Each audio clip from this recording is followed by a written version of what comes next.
bitches, hoes, men, women, children, whoever you are, everyone's welcome to your boy Peter here, aka Peter Freakout 10, baby. Bring you guys an episode of the Movie Review Show, where the good movies are always reviewed. Okay, back again doing our movie review today. And today we're doing a review of a film that, in all honesty, wasn't on my radar. I didn't know anything about it until I caught wind of the trailer just browsing the net. So I was going in completely blind and I didn't know what to expect. And I figured with who was involved, it could make for a fun review. And what film is that, you may be asking? That film is none other than Payback. So how is Payback? Being that it comes from a genre that I don't really touch too much on this channel unless it's an all-out action film. Well, there's only one way to find out. Grab your guns, grab that partner you can trust, and let's do some crime in Payback. Now, Payback, this is a film made in the year 1999. This is written and directed by a guy named Brian Helgeland. I believe I'm pronouncing his name right. Now, this is a guy, before this film, he was mostly a writer on films like A Nightmare on Elm Street 4, The Dream Master, 976 Evil, Assassins, and LA Confidential. Before this, he had actually written the Kevin Costner movie, The Postman. And this is actually based on a novel called The Hunter by Richard Stark, which was actually published in 1962. And production of this movie was chaotic. That's the best way to say it, being that this was a script that Brian was writing while working with Richard Donner on Conspiracy Theory, a film that he also had a hand in writing. I'm unsure if he knew this was based on the novel and that he was ordered to do it, or if he just drew inspiration from it. But during the writing sessions, Mel Gibson got word about it and expressed interest in being a part of it. Brian knew he wanted to direct, but he wanted to put himself up to the challenge and direct it himself. To which Mel made a deal that if he liked the finished script, he would direct the movie, to which he agreed to. And once he finished, he liked it so much he agreed to star in it and even got his Icon Productions company involved with Paramount distributing. Which I guess was because Mel Gibson was involved. That was giving them the push to distribute the film. That's my only guess. And they gave them a budget of 50 to 90 million. Somewhere in between, because in researching the budget, I get two different answers, so there's no clear answer on what the budget was. But along with that, they also got their cast together. The movie was shot in Los Angeles and Chicago, with the original intention being to shoot the film in black and white. But that didn't go over well, as people are so used to color images, so instead they went with a bleach bypass as well as a few other muted colors. While the crew were having fun making the film, Mel and Brian found themselves constantly clashing during the making of the film, as they both wanted something different for the final product. With Brian sounding like he wanted more of a straightforward action movie reminiscent of 80s action films, and Mel wanting something more in line with a Clint Eastwood movie. Once principal photography finished, and Mel, who was not liking where the film was going, ended up firing Brian and ordered a script rewrite by Terry Hayes, who is no stranger to Mel as he worked with him on both of the Mad Max sequels, and had about 30% of the film reshot. This became the version that went into theaters. In terms of the directing, the reshoots, it's never been revealed who actually directed the reshoots, with production designer John Meyer claiming it was him, and Paul Abscal, the hairstylist, claiming it was him, but it's never been fully revealed. But the movie opened on February 5th, 1999, and opened to #1 at the box office, knocking She's All That off the #1 spot, as it grossed over $21 million in its first weekend, and by the end of March, grossed over $78 million at the box office. So it was a bit of a slow climber. And it seems like with the two sites giving two answers, it did manage to make half of its budget back. We'll find out more on the final results soon. But it seemed like it had some good feet to it, and I think that had a lot to do with Mel Gibson as the lead. On the reception side, the film received mixed reviews, with Rotten Tomatoes awarding it a 56%. Critics like Roger Ebert in his 3-star review praised the film for Mel Gibson and his performance and what he felt elevated the film. Beyond that, what they felt was a predictable premise and really didn't make up for his performance. The audience seemed to like it more, though, as on that side is a 68%, on IMDb as a 7.1 out of 10. So the audience seemed to enjoy it more. Now, this one, I like okay. It's not a film I love or I'm going to put up my dukes to defend and agree with everyone who loves it. And I wish I could sit here and say that because this film almost reaches great. It almost reaches that area. It really starts off promising, but as the movie goes along, I kind of felt like it just went through a bit of a one step forward and two steps back approach, a cycle of which I felt the film repeated as it went along. Right when it feels like it's getting great, it feels like it takes some steps backwards. And I think a lot of that has to do with the fact that I thought the film was going to be something entirely different than what I got. With that said, I do respect what the film was going for, and for the group that it was targeting, it did succeed. But on the other hand, I just think it there was some areas that I think could have been so much better, and I think that has a lot to do with the production problems. I'll expand on that more later, but getting into the cast, with the cast in this film, you got Mel Gibson, who of course was in the Mad Max trilogy. He was in Braveheart, Ransom, and he was the voice of John Smith in Pocahontas. You have Gregg Henry from Body Double, Raising Cain, and the slasher Just Before Dawn. You have Maria Bello from Permanent Midnight. You have a small role from Lucy Liu from TV's Ally McBeal. You also have people like Kris Kristofferson, who was Whistler and Blade, and even Bill Duke. Yeah, Bill Duke is in this from Predator and Commando. Bill Duke was the guy who actually was under the tree and he got shot. That's Bill Duke. I was like, oh shit, Bill Duke's in this. But the plot is basically we meet this guy named Porter, played by Mel Gibson, who works as a thief with a history of being a soldier. And he has used what he learned in the military to work his way through the criminal underworld with his partner Val, played by Gregg Henry. However, one day he gets set up by Val, and we learn he was having an affair with his wife, Lynn, played by Deborah Kara Unger, and he's shot and left for dead. Lucky for him, he's found by this doctor who ends up healing him, and he regains his ability to walk the streets again, and he sets out to get vengeance on Val, who we find out is working with these triads while working his way to the top and screwing with one of their own named Pearl, played by Lucy Liu. So he needs to use his wits and what he has learned in the military to take down Val and anyone associated with him, all with the help of this prostitute he used to protect named Rosie, played by Maria Bello, who's a part of this group called The Outfit. And pretty much that's pretty much what gets the film in motion, and that's what pretty much gets him into the action. Will Porter be able to take down Val and survive his whole ordeal with all his wits, or will both get him and leave him for dead again? Now, from the outset, Payback has a great setup for a premise, and while it may come across as the typical revenge movie we've seen a million times, I do feel the script takes some clever routes.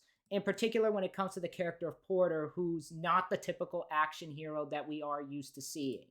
Being that we're following a thief who has done some horrible things, and he knows he's a flawed person. He knows the things that he's done. But I feel the character balances out when you realize he has some rules he follows, and he's the opposite of what his partner in crime is. Being that he's not just in it for the money, but to survive. And he's using what he learned in the military to survive. I like that aspect of the character, especially when you see him talking his way through particular situation, trying to get info. And I thought it was a different way for this character to stick out. I thought it was a nice change of pace, and it made me easier to like him as a character, despite the story really putting forward that he is a criminal. But the story goes out of its way to also make it clear how bad his friend is and how he's using his position for power. And I really felt that that really made you hate him and you want to see him succeed. So I like that aspect. I like that there's a clear target in place here, especially being that this guy was his friend and he betrayed him. And I really thought it was well done for what it had to be. And I think that how the story really shows Gregg Henry's character, Val, being this piece of shit and just sleeping with these weird bondage type girls just really makes you dislike him. So, yeah, those are the aspects that I think are handled well. With that said, where the story really falters for me is in its pacing. This is not a full blown all out action movie like, say, Hard Target. This is more in the vein of, say, Goodfellas, Ronin, or Heat. It's much more talky, and the action is spread out, so it's not constant action. But I don't think it works for this movie. Because even with the scenes involving the characters getting their development, those moments, I don't know, they just feel really drawn out and slow. And it works for something like Heat because you like the characters in it and they play off each other perfectly, as opposed to here, where Mel, besides the main few like Maria Bello or Lucy Liu or Gregg Henry, the other characters just aren't that interesting and really are just there just to push the story forward. And towards the end of the film, they give us these characters that just don't have any form of development, like Mel and the original Gain have. Look no further than Kris Kristofferson, who is just thrown in at the last minute and really is the least developed of any of the characters in the film. And all he just feels like he's there for is to have another villain, because by the time he's introduced, it feels like it's halfway through the film. And by now, he's killed by Gregg Henry, who was built up as the main bad guy. And then all of a sudden, we have this new guy who just feels like he's there just to establish the whole outfit idea that Maria Bello is a part of. And I thought that was very poorly executed. And I think that has a lot to do with the behind the scenes cuts that the film had going on. I think that maybe there was a bit more to them, and maybe they could have at least given some more character development, and maybe those moments would have given a bit more context. But nothing feels there that's really there to say, oh, hey, that guy, especially with Kris Kristofferson's character.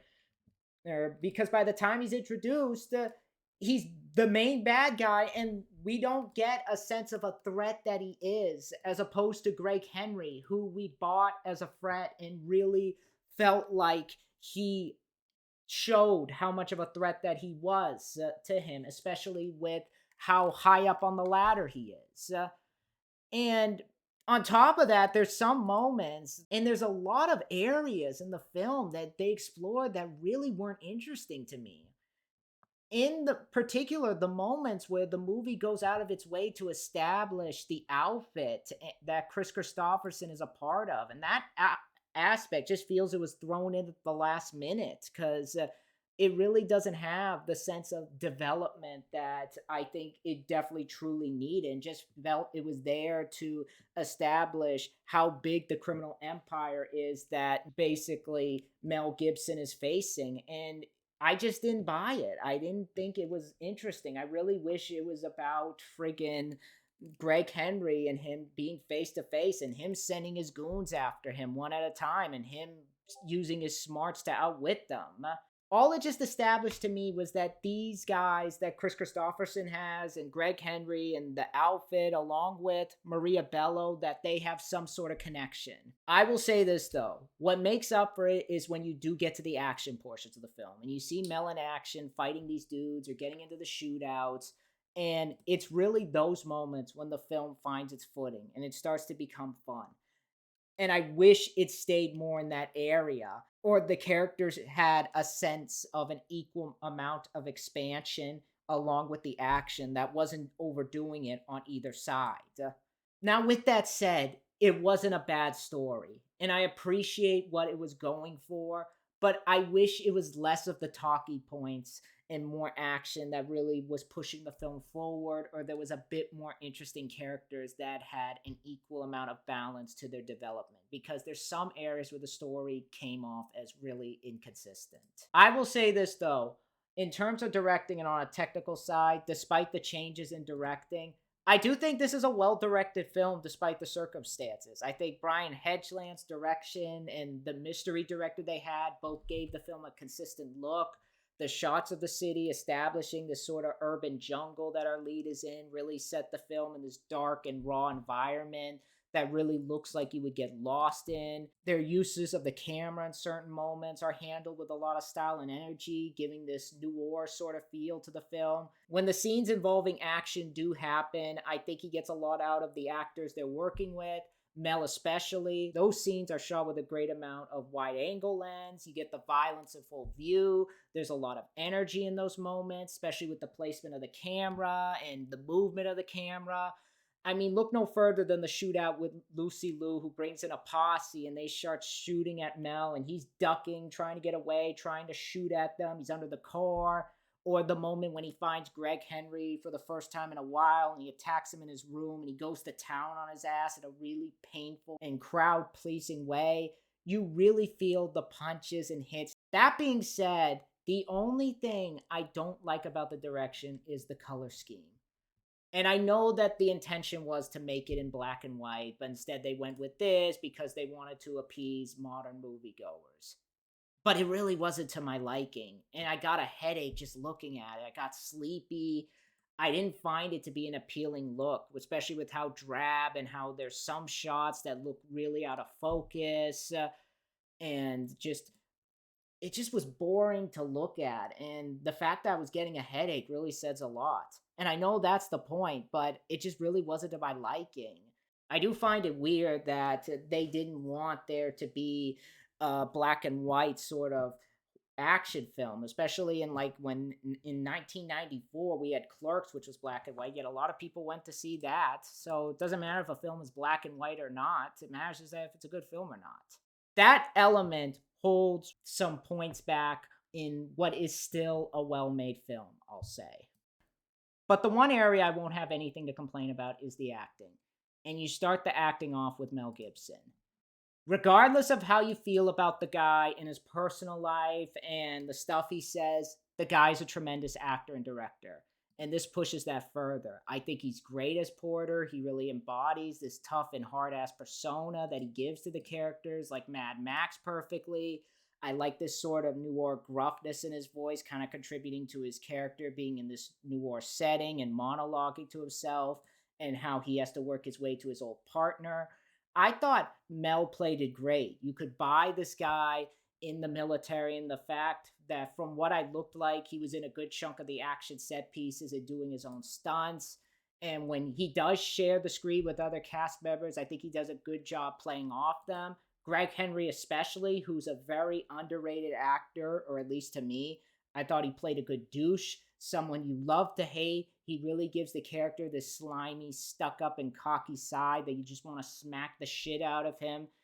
The moments he shares with Mel and how natural the tension is between the two, especially the scene before he kills him and leaves him for dead, and you see the two arguing, you really buy there could be a friendship there that they shared in that moment, and that there is a sense of pain that he's feeling, but what matters to him is the money. So, really, Gregg Henry's character is so deplorable that you just love to hate him. Maria Bello, I thought she did good too, despite there not being as much scenes between her and Mel, and they try to build up that there's like this relationship that really just wasn't anything to run home about to me. You find out she's this call girl he used to protect, and she has these dogs who guard the house for her. So, like Porter, she is also smart and knows how to take care of herself. But I appreciate she wasn't annoying. She wasn't the one who gets captured. She wasn't wimpy. She wasn't stuck up. So, I do appreciate that. Lucy Liu, oh my God, she is smoking hot in this movie, I gotta say. She's deadly. She doesn't speak as much, but each time you do get a sense of coldness in her, and just the whole bondage thing with her character. I wouldn't mind getting some bondage from her, let's be honest here. And despite having little to say, enough is said through her acting. Other actors, you got Bill Duke and Jack Conley as these two cops harassing Porter. David Paymer as this guy who gives Porter the info he needs to find Gregg Henry. Kris Kristofferson, as I said, as the guy who runs this organization called The Outfit. Despite the cuts, it's Kris Kristofferson. He does well for what he has to do. And despite the cuts also, I'll say, the acting is solid. Everyone really gives it their all for what they got. Now, of course, you do have some action. You do expect there to be some special effects, and it does deliver in those aspects. Like the shootouts the film has, there's a great use of practical blood squibs. It is bloody, some really gooey aftermath. And in particular, there's a scene later where they're torturing Mel and they try to go for his toes with some pliers. That I thought was insane. Definitely looked real. I was like, oh God, that's gotta hurt. So the makeup's really good. It's not incredibly violent as, say, Hard Target or even The Matrix, but it does get really violent. When it does, it looks really good. I didn't notice any CGI, which is amazing for a film like this. If there was any, they do a good job hiding it. And even just little things like the fire and the cars exploding, it looks like they used practical explosions. It all looked very real, and it was amazing what they were able to do with so much practical effects without anyone getting hurt. But yeah, when the effects are on screen in those moments is when the film becomes the film that I want it to be. But I think the tinkering behind the scenes really hurt the film and its pacing, especially when it comes to the climax, which I found to be a really lame final. I get what it was going for, kind of showing how Porter's intelligence and he uses it to his advantage when he's taken down Kris Kristofferson. But you could have done that in a way that was more fulfilling and more in line with the violence that the film had before, and less of making Kris Kristofferson into an idiot. Because he gets killed very easily, and then the film decides to end. On top of that, because the film suddenly decides by this point he's the villain, because, spoiler, Gregg Henry's out of the film, I could care less. It really should have been more suited for Gregg Henry and get rid of Chris's side of the story.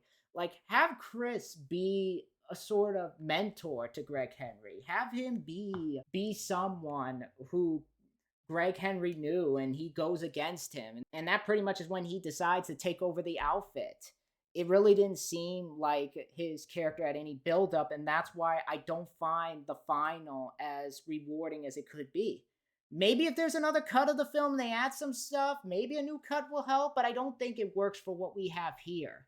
Those are my cons, though, because bottom line, Payback, while uneven in some areas due to the studio interference, Payback is still a solid crime drama that will offer up some good noir action. Whether or not you want to see it depends on your preference. Whether you're into the sort of films or not, or you think that it's going to be an action film all out, I wouldn't go see it. But if you like crime dramas like Heat or Ronin, which this doesn't reach the level of those films, I'd recommend checking it out.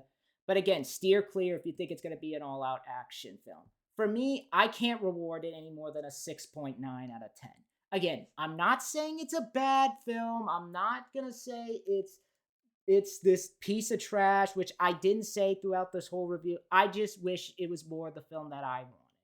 Besides that, though, maybe if another cut comes out, I'll give it a watch, see how it is. But for right now, I just wish that the film was a bit better. But that's all I have to say for Payback. I'd love to know you guys' thoughts on it, if you guys enjoyed it or not. Next time, I am going to be doing a review on Jawbreaker.